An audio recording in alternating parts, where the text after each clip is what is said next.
सेबी यानी कि securities and exchange board of India की गाइडलाइंस के मुताबिक आपको आपके डीमैट अकाउंट में नॉमिनी को ऐड करना है 31 मार्च 2023 के पहले। अगर आप 31 मार्च 2023 के पहले अपने डीमैट अकाउंट में नॉमिनी को ऐड नहीं करते हैं तो 31 मार्च 2023 के बाद आपके डीमैट अकाउंट की इन्वेस्टमेंट जो है वो फ्रीज हो जाएगी। आप अपने डीमैट अकाउंट को ऑपरेट नहीं कर पाएंगे। तो डीमैट अकाउंट में नॉमिनी को ऐड कैसे करते हैं बताने वाला हूं आज की इस वीडियो में। अगर आपका डीमैट अकाउंट एंजल वन के साथ है, अगर आपका डीमैट अकाउंट ग्रो के साथ है, अगर आप जीरोधा के प्लेटफॉर्म का इस्तेमाल करके स्टॉक मार्केट में इन्वेस्टमेंट करते हैं या आप लोग अपस्टॉक्स के प्लेटफॉर्म का इस्तेमाल करते हैं, तो इन सारे प्लेटफॉर्म के बारे में आज बताने वाला हूं कि इन सारे प्लेटफॉर्म पर आपको नॉमिनीज को कैसे ऐड करना है। अगर आपको स्पेसिफिक ब्रोकर के बारे में जानना है तो मैंने टाइम स्टैम्प आपको डिस्क्रिप्शन में दे दिया है, आप टाइम स्टैम्प पर क्लिक करके उस ब्रोकर के बारे में जान सकते हैं। तो सबसे पहले हम लोग बात करते हैं जीरोधा के बारे में। अगर आप जीरोधा में नॉमिनी को ऐड करना चाहते हैं तो जीरोधा में नॉमिनी को ऐड करने का प्रोसेस काफी ज्यादा आसान है। सबसे पहले आपको लॉगिन करना है अपने काइट के प्लेटफॉर्म पर, और जैसे आप काइट के प्लेटफॉर्म पर लॉगिन करते हैं तो यहाँ पर आपका प्रोफाइल दिखाया जाता है कॉर्नर में, और जैसे आप यहाँ पर कॉर्नर में क्लिक करते हैं तो यहाँ पर आपको ऑप्शन शो होता है माई प्रोफाइल का, और जैसे आप माई प्रोफाइल पर क्लिक करते हैं आपको कंसोल की वेबसाइट पर ले जाया जाएगा। और यहाँ पर अगर आप सेक्शंस में देखेंगे तो एक सेक्शन होगा नॉमिनेशन का। अगर आपने जीरोधा में कोई नॉमिनी पहले से ऐड कर रखा है तो यहाँ पर आपको नॉमिनेशन में दिखाएगा, लेकिन अगर आपको नॉमिनी को ऐड करना है तो यहाँ पर ऐड नॉमिनी पर क्लिक करना है आपको। इसके बाद में आपको आपके नॉमिनी की डिटेल्स भरनी है, जैसे कि नॉमिनी का नाम, नॉमिनी का डेट ऑफ बर्थ, नॉमिनी का कम्युनिकेशन एड्रेस, उसका पैन कार्ड का नंबर, और इसी के साथ साथ और लास्ट में आपको उस नॉमिनी का जो आईडी प्रूफ है वो सबमिट करना पड़ेगा।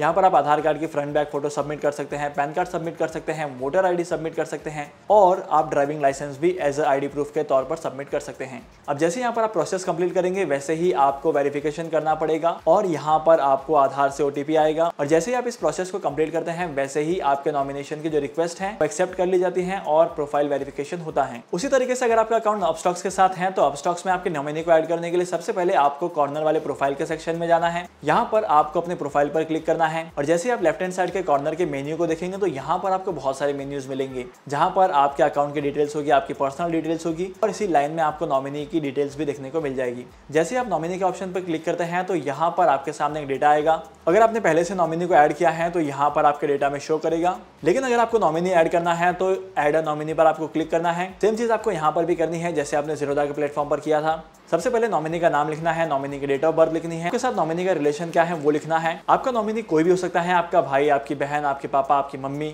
आपके गार्डियन, कोई भी हो सकता है। सिमिलरली यहाँ पर आपको ईमेल आईडी भी लिखनी है, फोन नंबर भी लिखना है जैसे हम लोगों ने पहले लिखा था।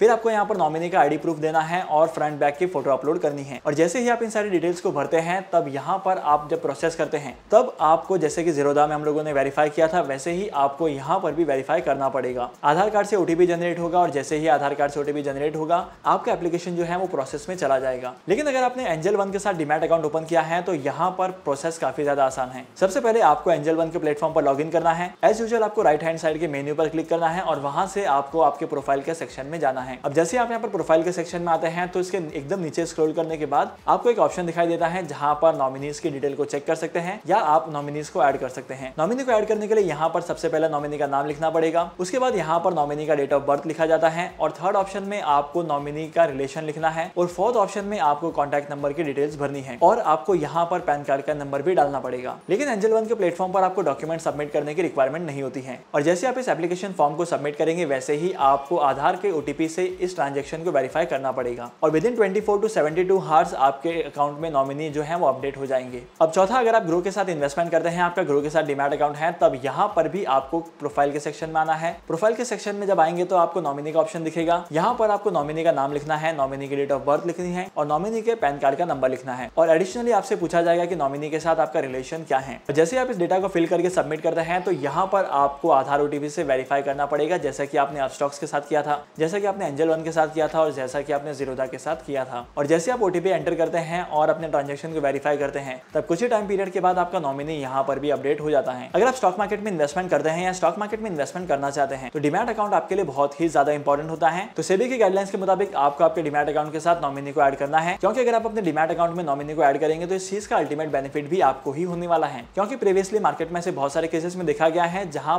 पर म्यूचुअल फंड ओनर की डेथ हो जाती है और म्यूचुअल फंड्स की जो स्कीम होती है वहां पर किसी भी नॉमिनी को ऐड नहीं किया गया था, और सिर्फ एक नॉमिनी ऐड न करने की वजह से उनके फैमिली मेंबर्स को बहुत ही ज्यादा इश्यूज फेस करने पड़े थे। तो ऐसी चीजें आपके साथ रिपीट नहीं होनी चाहिए, इसीलिए सेबी की नई गाइडलाइंस के मुताबिक आपको डीमैट अकाउंट के साथ आपके नॉमिनी को ऐड करना है। तो अगर आपको आज की इस वीडियो का कंटेंट वैल्यूएबल लगा है और आपको पता चला है कि डीमैट अकाउंट में नॉमिनी को कैसे ऐड करते हैं तो इस वीडियो को लाइक करना, शेयर करना, और इसी के साथ साथ मैं आपको मिलूंगा अगली वीडियो में नए टॉपिक के साथ, एक इंटरेस्टिंग टॉपिक के साथ। तब तक के लिए signing off, happy investing and good bye.